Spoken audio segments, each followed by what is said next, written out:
नमस्कार दोस्तों, हाल ही में खबर आई है कि असम के बोंगाई गांव में बांग्लादेशी नागरिकों को पकड़ा गया है जो मेघालय की सीमा से अवैध तरीके से भारत में घुसने की कोशिश कर रहे थे। यह हमारे देश की सुरक्षा के लिए गंभीर चुनौती है।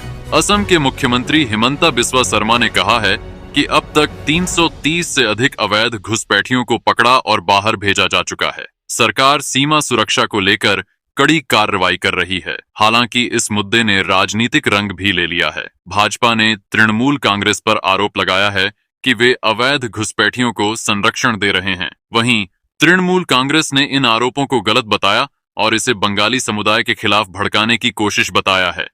स्थानीय पुलिस अधिकारियों का कहना है कि पकड़े गए सभी घुसपैठिए बांग्लादेश के सिलेट और मयमनसिंह इलाकों से हैं। शुरुआती पूछताछ में ये बात सामने आई है कि वे काम की तलाश में भारत में घुसने की कोशिश कर रहे थे, लेकिन सबसे बड़ी चिंता की बात यह है कि इनमें से किसी के पास वैध पहचान पत्र या यात्रा दस्तावेज नहीं थे। रेलवे स्टेशन पर संदिग्ध गतिविधियों को देखकर यात्रियों ने सुरक्षा बलों को सूचना दी, जिसके बाद त्वरित कार्रवाई में इन सभी को हिरासत में लिया गया।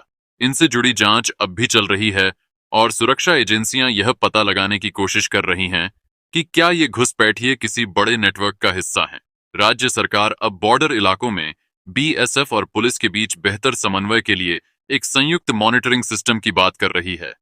मुख्यमंत्री शर्मा ने साफ कहा है कि चाहे वो किसी भी धर्म, भाषा या पहचान से हों, अवैध घुसपैठ किसी भी सूरत में बर्दाश्त नहीं की जाएगी। उन्होंने ये भी चेतावनी दी है कि अवैध नागरिकों को शरण देने वालों के खिलाफ भी सख्त कानूनी कार्रवाई की जाएगी। कई लोगों ने यह भी मांग की है कि सरकार NRC, national register of citizens की प्रक्रिया को और तेज करे ताकि अवैध नागरिकों की पहचान पक्के तौर पर की जा सके। ये सिर्फ असम या पूर्वोत्तर की समस्या नहीं है। विशेषज्ञों का मानना है कि अगर समय रहते इस पर नियंत्रण नहीं किया गया तो यह देश के अन्य हिस्सों में भी तनाव पैदा कर सकता है। कई राज्यों में पहले ही जनसंख्या असंतुलन, अवैध निर्माण और पहचान से जुड़ी समस्याएं देखी जा रही हैं। ऐसे में बांग्लादेशी घुसपैठ सिर्फ एक राज्य का नहीं बल्कि पूरे देश का मुद्दा है। सरकार को अब सिर्फ बयानबाजी नहीं, जमीनी स्तर पर कड़े कदम उठाने होंगे।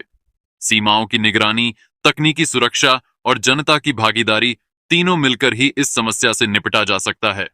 आपका क्या सोचना है? क्या अवैध घुसपैठ के पीछे राजनीति है या वाकई ये देश की सुरक्षा से जुड़ा सबसे बड़ा खतरा बन चुका है? नीचे कमेंट करें और अगर आप चाहते हैं कि ऐसी सच और सटीक खबरें आप तक सबसे पहले पहुंचे, ANK टाइम्स को लाइक और सब्सक्राइब जरूर करें।